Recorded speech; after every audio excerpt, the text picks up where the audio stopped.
तो gravity assist वो missions होते हैं जिसमें कोई सैटेलाइट एक प्लैनेट की ग्रेविटी को यूज़ कर दूसरे प्लैनेट पर जाती है। ऐसे टोटल 6 मिशंस हुए थे जो कि वीनस पर ही गए थे और बहुत से प्लैनेट्स पर गए थे, लेकिन वीनस पर टोटल 6 मिशन हुए जिसमें मैसेंजर, बेपी कोलंबो और मेरिना 10 शामिल है। उसके बाद फ्लाई बाय मिशंस हुए थे। फ्लाई बाय मिशंस वो मिशंस होते हैं जो किसी प्लैनेट को फ्लाई बाय करते हुए एक सैटेलाइट जाती है और उसके ऊपर का डेटा कलेक्ट करती है। वहीं पर लैंडर वो मिशंस होते हैं जिसमें सैटेलाइट एक प्लैनेट पर लैंड करती है, जिसमें 46 मिशंस जितने भी थे वो लैंडर मिशंस थे। उसके बाद हमारी वेनेरा सीरीज़ आती है जो कि वीनस पर लैंड करने के लिए बनी थी, जिसमें 1 बाय 1 सीरीज़ लगती है और वीनस प्लैनेट पर डाले जाते हैं सैटेलाइट्स को लैंड कराने के लिए। 1961 में जब वेनेरा 1 सेजले स्पुतनिक और वेनेरा 1 गया था, दोनों मिशंस अनसक्सेसफुल हो गए थे क्योंकि कम्युनिकेशन टूट गया था। फिर वेनेरा 1-2 गया था जो कि वेनेरा मिशन के सीरीज़ का सेकंड पार्ट था, जिसमें वेनेरा 1 को वीनस का ऑर्बिट कर उसके डेटा कलेक्ट करना था, लेकिन कनेक्शन लॉस्ट होने की वजह से वेनेरा 1 सक्सेसफुल नहीं माना गया। लेकिन उसने रीडिंग जो भेजी थी वो आज भी हमारे पास है। वेनेरा 2 का भी कनेक्शन लॉस्ट हमारे साथ हो गया था, इसलिए हम उसकी रीडिंग नहीं ले पाए। वेनेरा 1 और वेनेरा 2 का कनेक्शन लॉस्ट हुआ, फिर उसमें कुछ चेंजेस हुए और वेनेरा 3 बना जो कि वीनस के अराउंड जाकर उस पर लैंड करने वाला था, जो कि कम्युनिकेशन लॉस की वजह से नहीं हो पाया। यानी वेनेरा 3 को लैंड करना था, वहीं वेनेरा 1 और वेनेरा 2 को ऑर्बिट करके डेटा कलेक्ट करना था। तीनों मिशंस से हमारा कनेक्शन लॉस्ट हो गया क्योंकि वीनस का टेम्परेचर आपको पता ही है 450 डिग्री सेल्सियस से भी ऊपर चला जाता है उसके सरफेस का टेम्परेचर, और जब हम एटमॉस्फेयर में एंटर करते हैं तो टेम्परेचर ज़्यादा हो ही जाता है। वेनेरा 4 ये वो मिशन था जिसमें एक सैटेलाइट या एक लैंडर को वीनस पर लैंड कराना था और डेटा कलेक्ट करना था। वेनेरा 4 जब वीनस के पास जाता है और डेटा कलेक्ट करने के लिए उस पर लैंड करने की कोशिश करता है, जैसे ही वो उसके सरफेस पर उतरता है इतना हाई टेम्परेचर हो जाता है कि पैराशूट खुलते ही वो नीचे की तरफ गिरने लगता है और वो नीचे गिरते गिरते उसका टेम्परेचर बढ़ने लगता है। वेनेरा 4 की लास्ट रीडिंग आप स्क्रीन पर देख सकते हैं। वेनेरा 4 की लास्ट रीडिंग जैसी वो अंदर जाता है 145, 56, 90, 225 बहुत ज़्यादा टेम्परेचर बढ़ जाता है। वहीं पर उसकी ब्लास्ट हो जाता है और वहीं पर उसके ब्लास्ट के जितने भी बाद उसकी रीडिंग होती है वो हमारी स्क्रीन पर आ चुकी है। 22 बार प्रेशर था, वहीं 280 डिग्री सेल्सियस टेम्परेचर था। 22 बार प्रेशर बहुत ज़्यादा होता है। अर्थ पर तो हम सिर्फ एक बार प्रेशर झेलते हैं, ये एक बार मतलब 100 हाथियों का पैर अगर किसी के सर पर ऊपर रख दें तो वो एक बार बन जाता है। यानी एक आदमी के ऊपर अगर 100 एरोप्लेन्स रख दें तो वो एक बार बनता है।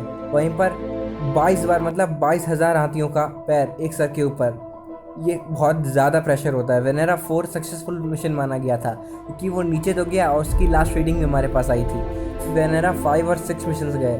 वेनेरा 5 और वेनेरा 6 दोनों को एक साथ भेजा गया, दोनों को एक साथ डिज़ाइन किया गया था, जबकि वेनेरा 5 53 मिनट्स और वेनेरा 6 51 मिनट्स एग्जिस्ट कर पाया वीनस के एटमॉस्फेयर पे, जो कि बहुत बड़ी कामयाबी थी साइंटिस्ट के लिए, क्योंकि अभी तक जितने भी भेजे थे हम लोगों ने सैटेलाइट्स और रोवर्स और लैंडर्स, वो लैंड ही नहीं कर पाए थे, तो टाइम पीरियड उनका कुछ था ही नहीं। लेकिन वेनेरा 5 और 6 53 और 51 मिनट्स तक सर्वाइव करे, ये बहुत बड़ी कामयाबी थी साइंटिस्ट के लिए। फिर वेनेरा 7 गया। वेनेरा 7 को सरफेस पर उतार दिया गया था, वो सरफेस पर उतरा था, वीनस के सरफेस पर वेनेरा 7 उतरा था। जैसे ही पैराशूट डिप्लॉय हुआ वेनेरा 7 नीचे गिरने लगा था। उस पर एक रिंग लाइक स्ट्रक्चर लगाया गया था ताकि पैराशूट जल्दी से डिप्लॉय हो जाए और फटे ना इतने ज़्यादा एक्सट्रीम टेम्परेचर में। जैसे ही वो नीचे जाता जा रहा था वेनेरा 7 लैंड हो गया था ज़मीन पर, और लैंड होकर उसने कुछ डेटा कलेक्ट किया था, लेकिन इतना ज़्यादा टेम्परेचर, इतना डेंस क्लाउड था कि उसको लैंडिंग के समय बहुत सी दिक्कतें झेलनी पड़ी। लेकिन जैसे जैसे वो नीचे गया उसकी वो रिंग क्रश होकर अलग हो गई और वेनेरा 7 सक्सेसफुली लैंड कर गया वीनस पर। वीनस जिसका टेम्परेचर 450 डिग्री सेल्सियस था, उसकी ज़मीन पर पहला लैंडर हमारा लैंड किया था वेनेरा 7। वेनेरा 7 का काम डेटा कलेक्ट करके हमको भेजना था। वेनेरा 7 जब लैंड किया तो उससे बहुत सारे डेटा बाहर आया है, जैसे वीनस का टेम्परेचर, वीनस का एटमॉस्फेयर कैसा है, वीनस की सॉइल का कंपोजिशन क्या क्या है, वीनस के सतह पर कौन कौन से मिनरल्स पाए जाते हैं, या वीनस के सतह पर या उसके एटमॉस्फेयर में कोई ऐसी गैस जो सर्वाइवल के लिए हो, उसका डेटा हमारे पास आया। फिर हमारा वेनेरा 8 मिशन गया। वेनेरा 8 मिशन वेनेरा 7 जैसा ही था, बस थोड़ी मॉडिफिकेशंस हुई थी वेनेरा 8 में, जैसे कूलिंग सिस्टम लग गया था और एंटीना इम्प्रूव हो गए थे और भी बहुत सारे चेंजेस हुए थे। वहीं वेनेरा 7 से वेनेरा 8 थोड़ा मॉडिफाइड सिस्टम था जो कि वीनस पर उतरा था। वेनेरा 7 के बाद वेनेरा 8 भी लगातार वीनस पर उतारा गया था। उसने भी कुछ डेटा हमारे लिए भेजा, जिस डेटा को हम आज भी एनालाइज करते हैं और वीनस के बारे में बहुत सारे राज हमारे पास खुल जाते हैं, क्योंकि वेनेरा 7 और वेनेरा 8 मेन लैंडर थे जिन्होंने डेटा भेजा। वेनेरा 9 और वेनेरा 10 भी गया। जैसा कि आपको पता है ये सीरीज़ थी वेनेरा की, इसका नाम भी वेनेरा सीरीज़ है। इसमें टोटल 15 या 16 वेनेरा भेजे गए थे, जिसमें वेनेरा 9 और 10 के अंदर कैमरा लगाया गया था ताकि वो नीचे जब लैंड करें तब हमें वहाँ की फ़ोटो या इमेज भेज सकें, ताकि हम भी देख सकें कि वीनस की सतह का कलर, वीनस की सतह का टेक्सचर, वीनस की सतह का कंपोजिशन देखने में कैसा लगता है। वो कैमरे जैसे ही वीनस पर वो दो लैंडर लैंड करते तो वो एक कैप लाइक स्ट्रक्चर उनसे हट जाता, और जैसे ही वो इतने एक्सट्रीम प्रेशर में रिंग लाइक स्ट्रक्चर जैसे लैंड करता, वो कैमरा लाइक स्ट्रक्चर खुल जाता और वो कैप हट जाता, जिससे कि हम आराम से एक वीनस पर प्लैनेट की फ़ोटो खींच सकते। जैसे ही वो लैंड किया था वेनेरा 9 और वेनेरा 10, उसके कैप्स नहीं खुले, सिर्फ एक कैप खुला, जिसकी वजह से हम सिर्फ वेनेरा 9 से एक फ़ोटो खींच पाए और वेनेरा 10 से दूसरी। वेनेरा 9 और वेनेरा 10 दोनों अल्टरनेटिंग मिशंस थे। पहले वेनेरा 9 गया, फिर वेनेरा 10 गया। वेनेरा 9 ने ये इमेज खींची, वहीं पर 53 मिनट तक वो सर्वाइव किया इमेज खींचने के बाद। वहीं वेनेरा 10 जो कि उसके 2 दिन बाद मिशन गया था, वेनेरा 10 ने कुछ एक कैप खुला और जब वो लैंड किया तो उसने कोई इमेज भेजी। उस इमेज से हमें पता चला कि वीनस की सॉइल कैसी है, वीनस की सॉइल का टेक्सचर कैसा है। वेनेरा 10 का सिर्फ एक कैप खुला, जबकि उसके दोनों कैप खुलने थे, लेकिन एक कैप खुलने से उसकी ये इमेज हमारे पास आती है, जो कि 65 मिनट तक सर्वाइव किया। वेनेरा 10 ने सबसे ज़्यादा सर्वाइव किया। उसके बाद वेनेरा 11-12 आता है। वेनेरा 11-12 जो सीरीज़ थी वो वीनस पर भेजी गई और ज़्यादा से ज़्यादा डेटा कलेक्ट करने के लिए, क्योंकि आज तक वीनस पर कोई नहीं गया था, और जो गया था वो वहाँ पर लैंड नहीं कर सकता था। इतने ज़्यादा एक्सट्रीम टेम्परेचर में इतनी ज़्यादा मॉडिफिकेशन करने के बावजूद भी कोई भी सैटेलाइट, कोई भी लैंडर, कोई भी रोवर वहाँ पर लैंड करते बचता ही नहीं। वो या तो 50 मिनट या 55 मिनट में वो जल के राख हो जाता। फिर 21 दिसंबर और 25 दिसंबर को वेनेरा 12 और वेनेरा 11 भेजा गया।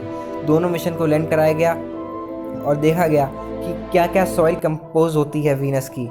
दोनों कैप खुलने थे और दोनों के दोनों कैप खुले, लेकिन कैमरा ख़राब था, इसलिए हम वहाँ की इमेज नहीं खींच पाए। लैंडिंग के वक्त कैमरे में कुछ एरर आ गई थी और कैप तो खुले लेकिन कैमरा वर्क नहीं किया। इसकी वजह से वेनेरा 12 और वेनेरा 11 से कोई इमेज नहीं आई। लेकिन ये दोनों मिशन मोस्टली सक्सेसफुल थे, क्योंकि कैप खुले, लैंड भी हुआ, लेकिन फ़ोटो नहीं खींच पाई। बस वेनेरा 11 95 मिनट तक एग्जिस्ट किया, वहीं पर वेनेरा 12 110 मिनट तक एग्जिस्ट किया, जो कि टाइम पीरियड बढ़ता जा रहा है। जैसे जैसे मिशंस बढ़ रहे हैं टाइम पीरियड बढ़ रहा है। वेनेरा 13 और वहीं वेनेरा 14 भी गए थे।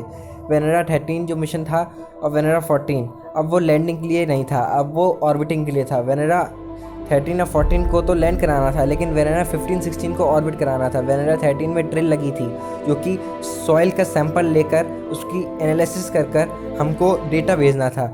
वो ड्रिल जैसे ही वेनेरा 13 लैंड करता है 1 मार्च को, वहीं वेनेरा 14 5 मार्च को, तब उसने ड्रिलिंग स्टार्ट करी और ड्रिलिंग करने के बाद उसने एक इमेज भेजी।